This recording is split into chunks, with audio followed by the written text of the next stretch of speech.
A 22-year-old nursing student on her regular morning jog disappeared after crossing paths with an unknown, suspicious hooded figure.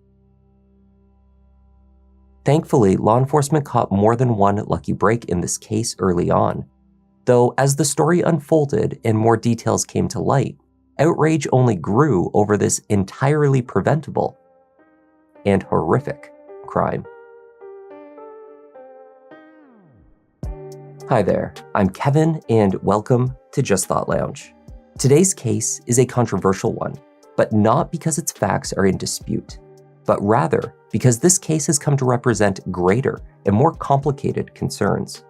The amount of evidence uncovered by investigators has allowed us to piece together a detailed picture of how this murder took place. The only real question left is, what next? From family grief to presidential politics, the breadth of this case is massive.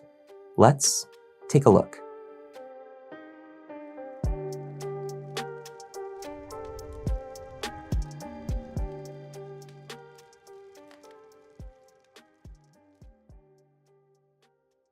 "22-year-old Laken Riley loved to run.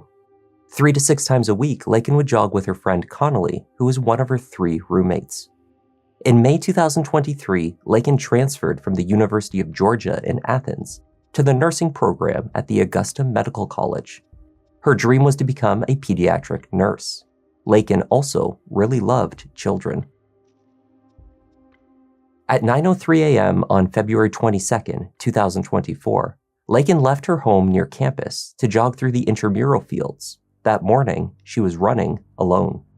The area consists of a large park with soccer fields, tennis courts, trails, and a lake. It was a popular location for student joggers and other outdoor activities. 2 minutes into her run, cameras captured Laken going south on Millage Avenue Extension. She held her cell phone in her left hand, 2 white AirPods visible in her ears. Laken often listened to music or called her mother for a chat while she jogged. The phone call that Laken placed that morning, however, was not to her mother. 6 minutes after she passed by the bus stop, heading east on the trails towards the train tracks, Laken stopped dead in her path. Her Garmin smartwatch recorded the exact moment when she went from fluid movement to a standstill. Only a moment later, the SOS function on her cell phone was activated. The call went to 911. Clark County 911. Hello, this is Clark County 911. Hello, Clark County 911. Can anyone hear me? There is a brief muffled voice captured in the background of the call, then scuffling noises, followed by 4 slightly muffled thuds. The call lasted only a minute before the cell phone disconnected. Subsequent calls back to her number by the emergency operator went unanswered.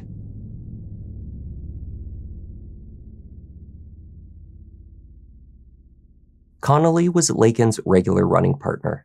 That day, she was in classes for most of the morning. At around 11:15 a.m., she checked her phone and found that she had multiple messages and missed calls. Fellow roommate Lily had messaged about Laken. Had she heard from her? A voicemail from Laken's younger sister, Lauren, expressed similar concerns. There was some delay and confusion over their inability to reach Laken because the cellular provider, AT&T, experienced a service outage that morning. This impacted 2 of the women's devices, but not Laken's. By 11 a.m., they were certain that regardless of the issue, she should have been responding to their texts and calls. Lily had returned to the house and found that Laken had not returned from her morning run. Using the shared location feature on her phone, she was able to deduce that Laken's phone was in the forest near to the intramural fields. It had not moved from that location for hours.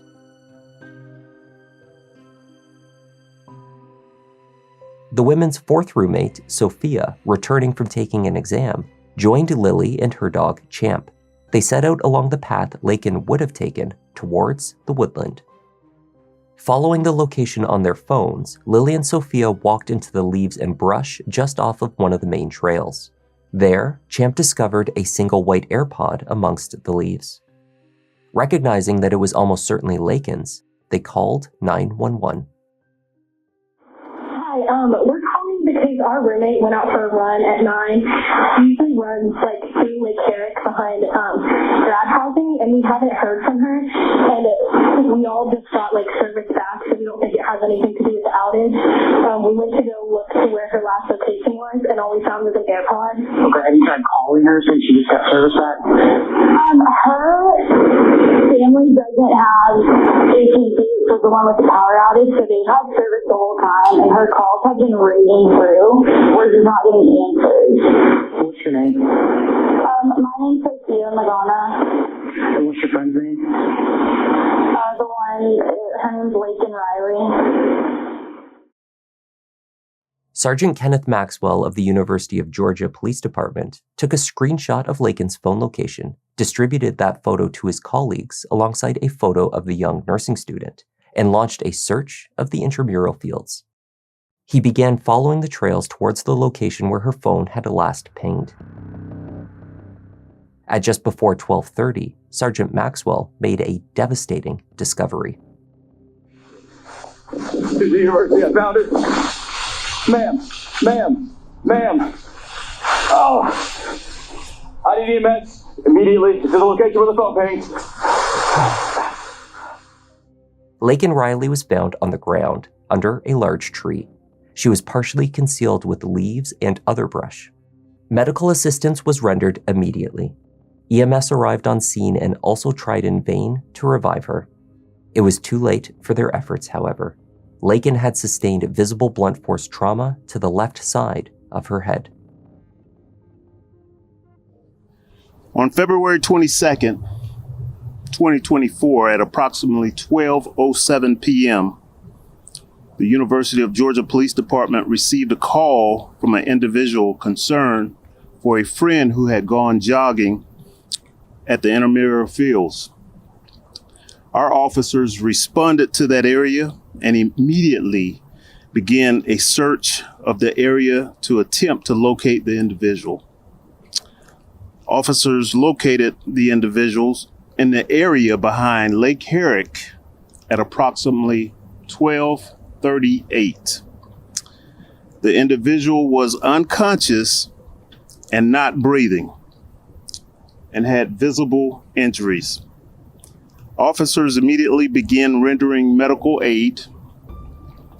Emergency medical responders determined that the individual was deceased upon their arrival. Laken Riley was found 64 feet from the nearest trail. The leaves covering the ground had been disturbed in the area. 2 rocks were found nearby with visible blood on them.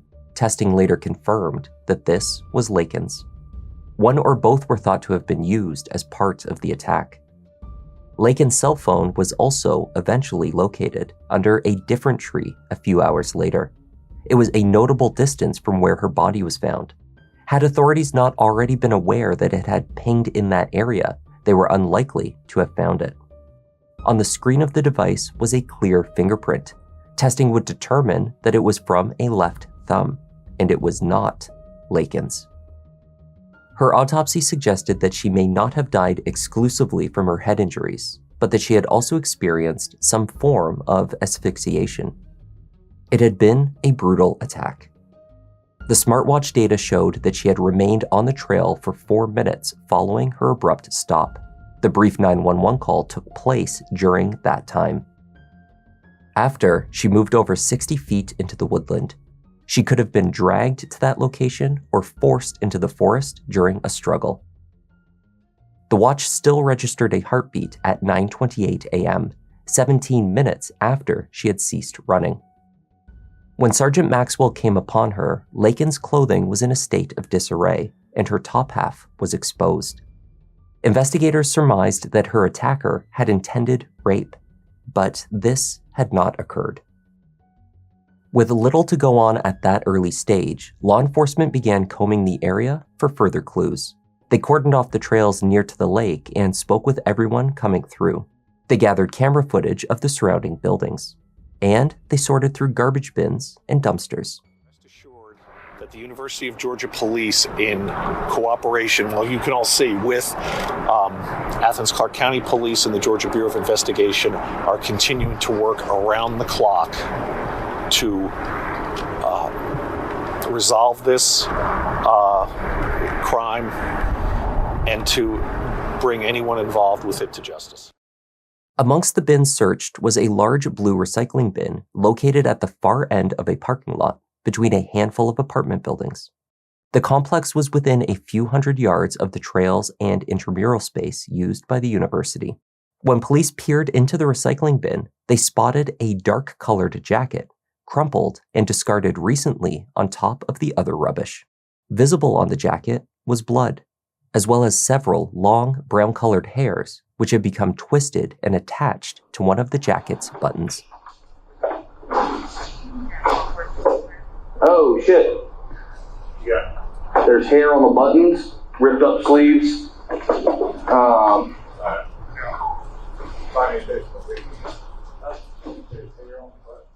Testing of the blood returned a match to Laken Riley. There was a total of 29 hairs pulled from the jacket, which were also consistent with being Laken's. Many of these strands showed signs of having been forcibly torn directly from the scalp. In a stroke of luck for investigators, a neighboring apartment unit's doorbell camera looked out directly upon the recycling bin where the jacket had been found. On this footage, police believed they had captured Laken's killer.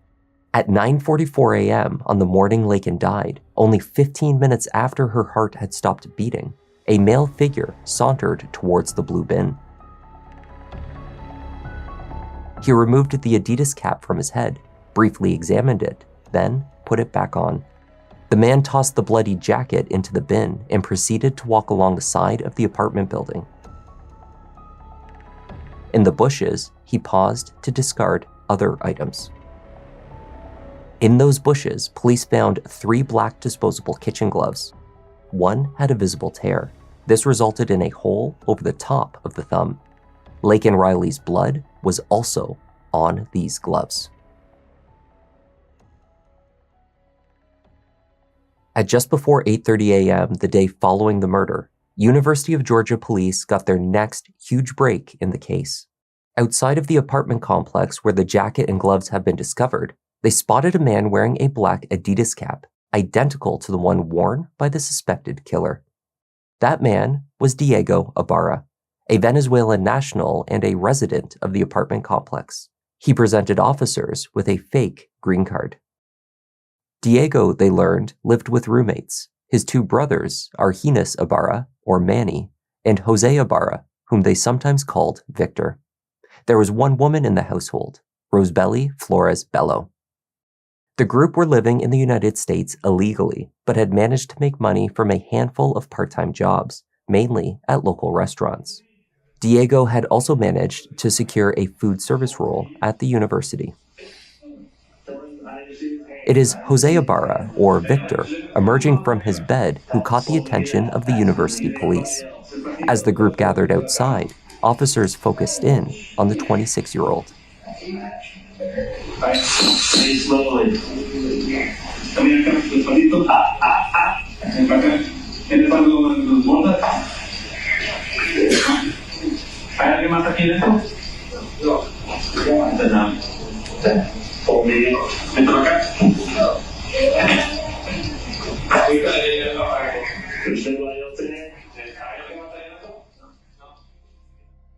Jose had visible scratches on his arms, on his hands, and on the back of his neck.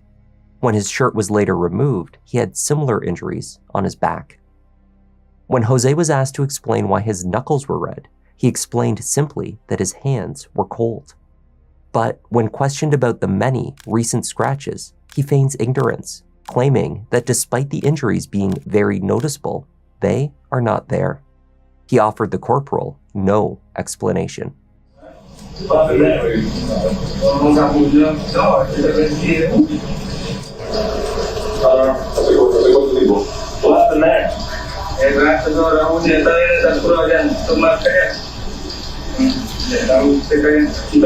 happened there? Throughout the exchange with officers, the group was described as relaxed, smoking cigarettes, and joking around. Jose was asked to lift the hair from his head so that the officers could examine his entire face. At this point, Jose does something remarkable and admits that he usually wears a hat. He gestures towards his brother Diego by way of explanation. He often wears a hat just like the Adidas one, he said, that his brother had on that morning. After a warrant was obtained for the apartment, officers found several black disposable gloves in the drawer of the kitchen, matching the blood-stained ones discarded in the bushes. At the station, both Diego Ibarra and Rosebelly Flores identified Jose Ibarra as the man in the dumpster video. They also confirmed that the day prior, he had been wearing his brother's Adidas hat. This was further verified by photos pulled from Jose's cell phone.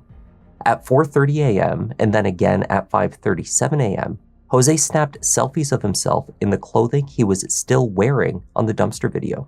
He had posted these selfies online. Most notably, they showed him dressed in the black Adidas hat and the dark jacket. Both had tested positive for Laken Riley's blood.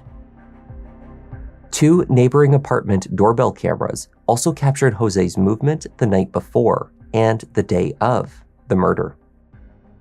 Jose was dressed in the same clothing the night before, the jacket and the hat. He changed only after the murder had taken place. Cameras captured him at 10:30 a.m. the next day, appearing to dispose of additional items. At that time, he walked towards another one of the complex's dumpsters. 3 minutes later, he returned, the plastic bag no longer in his hands. Investigators were able to confirm that the dumpster was emptied during regular collection time, 45 minutes after Jose walked towards it with the plastic bag. The patterned shirt that Jose wore under the jacket was not found in any dumpster, nor was it recovered inside the apartment. This was also true of the small backpack or sling bag that he was seen wearing on camera. Investigators assumed that these 2 items were disposed of at 10:30 a.m. in the second dumpster at the apartment complex.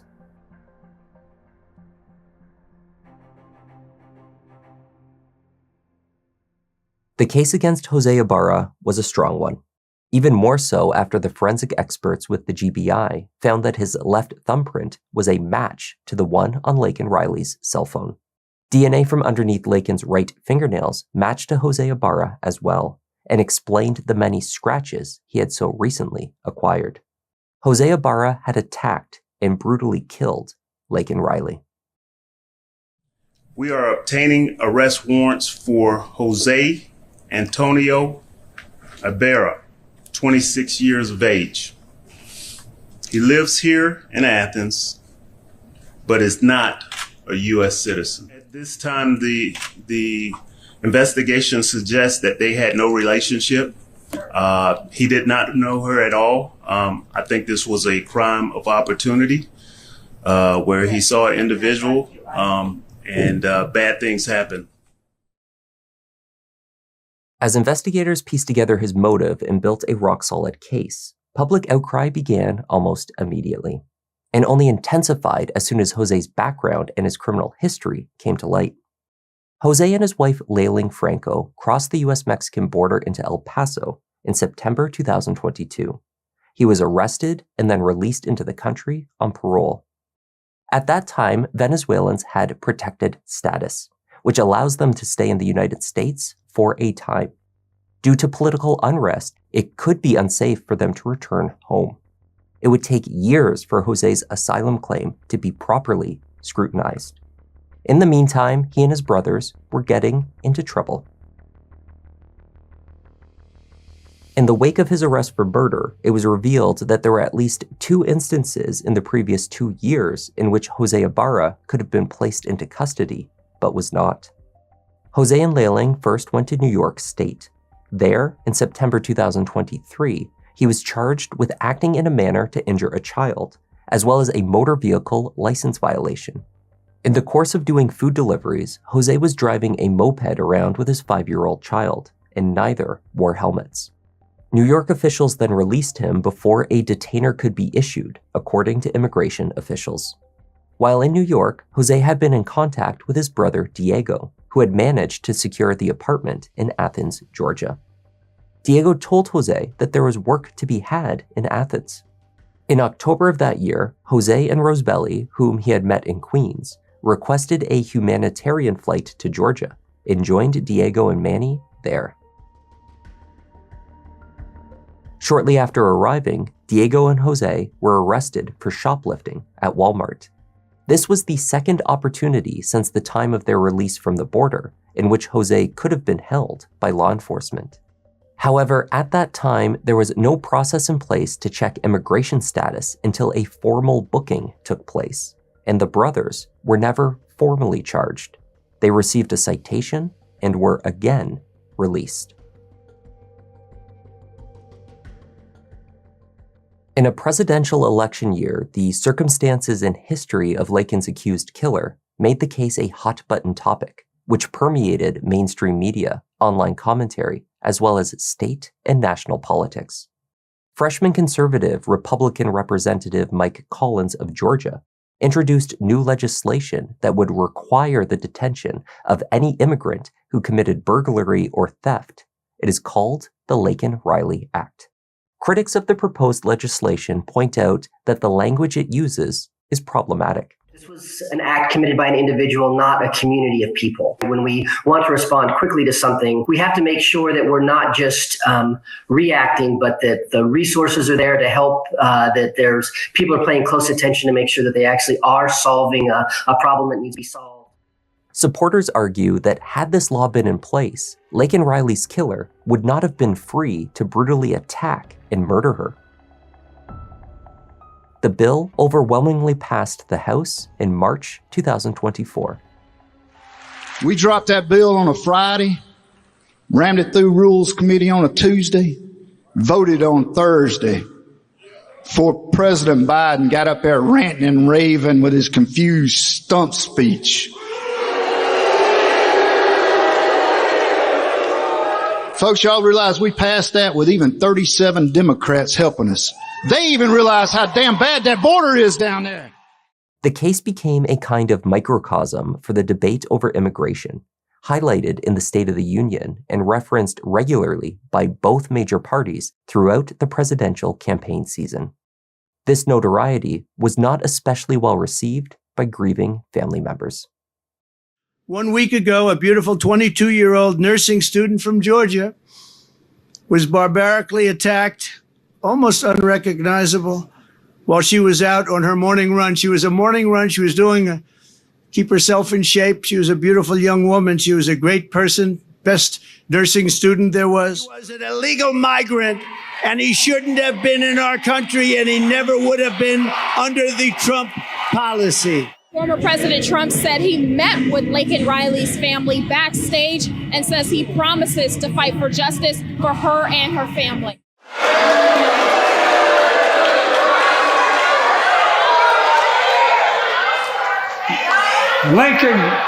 Laken Riley, an innocent young woman who was killed by an illegal. That's right. But how many of thousands of people being killed by illegals? To her parents, I say, my heart goes out to you, having lost children myself. I understand. I feel like she's being used somewhat politically. How do you feel about that? It makes me angry. She was much better than that. She should be raised up for the person that she is. You know, you second guess everything. And, you know, you wish there was more security cameras, more security where she was running. I wish she was running with friends. She decided not to run with friends that day. She usually does. I wish I could have been there to protect her. Wish it would have been me. Jose Ibarra was due to stand trial in November 2024. He faced charges of malice and felony murder, aggravated assault and battery for the brutality of the attack, false imprisonment and kidnapping for forcing Laken from the trail into the woods, hindering a 911 call, as well as assault with intent to rape, and peeping Tom. 10 counts in total. It was on these last charges that the evidence revealed the 26-year-old's state of mind that morning. Beginning around 6:50 a.m. on the day of the murder, a suspicious person was captured slinking around in dark clothing and carrying a white cup near the bus stop area, which meets a pathway that leads to the back of Jose's apartment complex. Images show a similar hoodie-style jacket, sling bag, hat, and black gloves that Jose was known to have been wearing. The video showed the person going to the door of an apartment 6 times before 8 a.m. Twice, the man attempted to fully open the door. That apartment's resident, a young female graduate student, heard noises as she got herself ready inside. While in the shower, she heard the front door. When she called out, the suspicious figure ducked down to avoid being seen. She called 911 immediately. I was in the shower and then I heard some noises and I just trying to someone was shouting a big horn. Someone was trying to open the door and then I said excuse me and then they just ran away and then now they're trying to look through my window. When officers responded to the building, the stalker could not be located. Camera footage showed him carrying around and drinking from a white cup. A similar cup was discovered sitting just outside the tree line of the forest where Laken's body was found. Its location was almost exactly halfway between the crime scene and the grad student's apartment. DNA testing of the cup returned a match to Jose Ibarra. The cup had contained alcohol.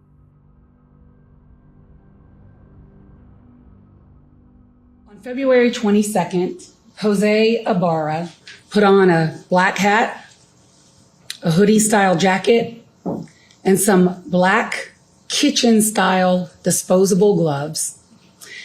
And he went hunting for females on the University of Georgia's campus. Clark County had chosen to bring in a special prosecutor, Sheila Ross, to prosecute the case. Ross argued an impassioned, detailed, and damning case against Jose Ibarra. The argument was made only to Athens-Clarke County Superior Court Judge H. Patrick Haggard.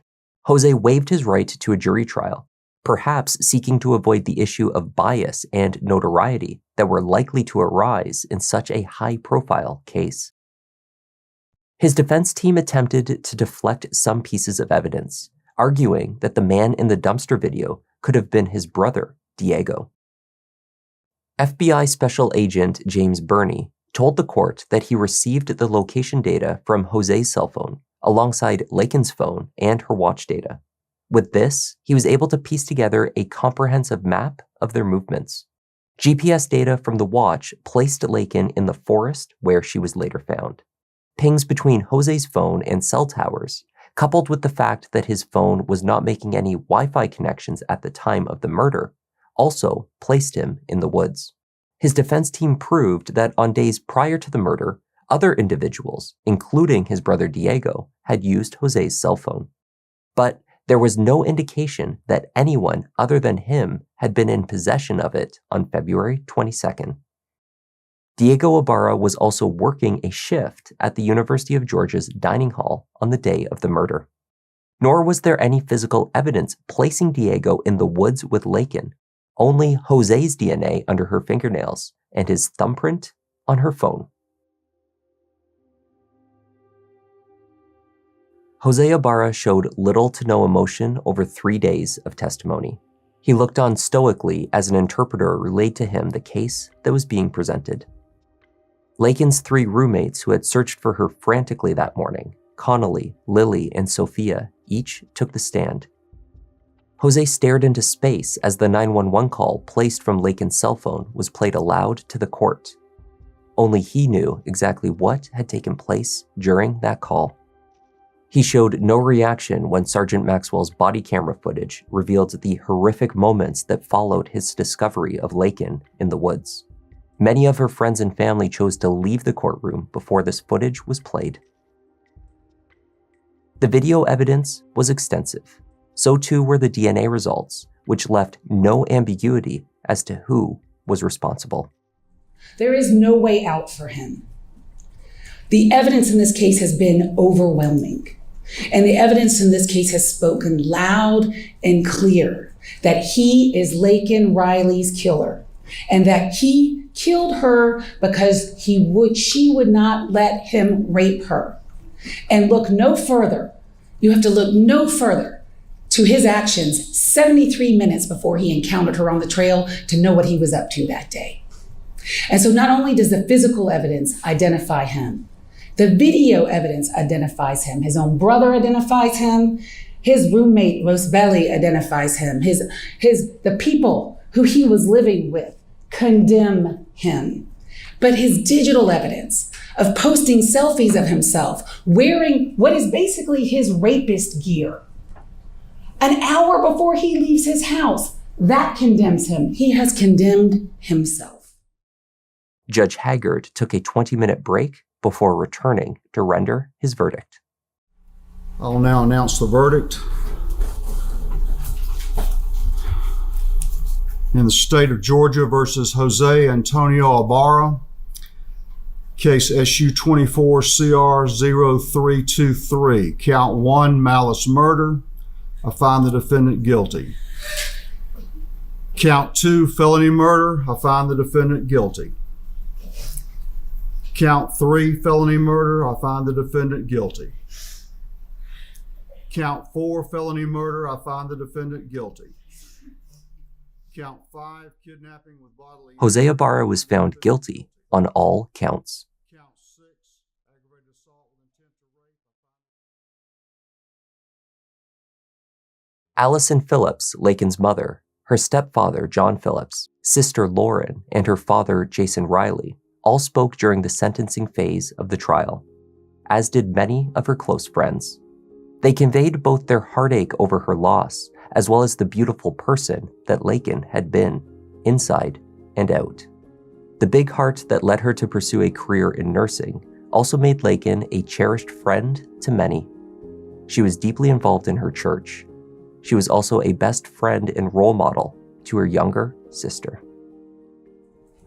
I think about how my sister saw exactly what was coming and had no way of preventing it. I think about how scared she must have been and how that man is the only one to truly witness that scene.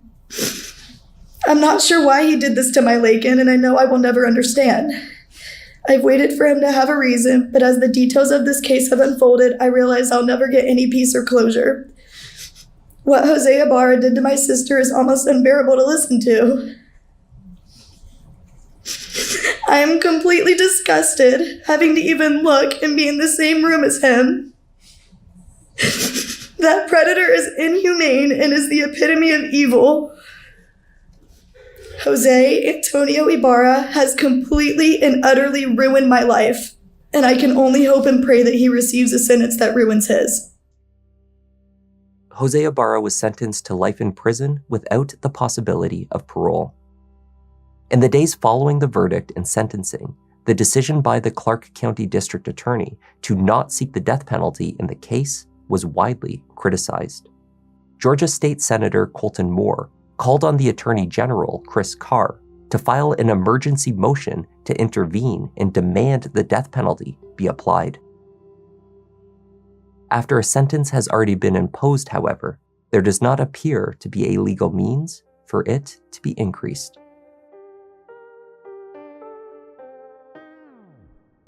That was the tragic case of Laken Hope Riley. Thank you for joining me, and a special thanks to Porterin, Adina Elena Cindia, Felicia Told You So, and Joe Weaver for joining our Members Lounge. I'm Kevin, this is Just Thought Lounge, and I'll see you in the next one.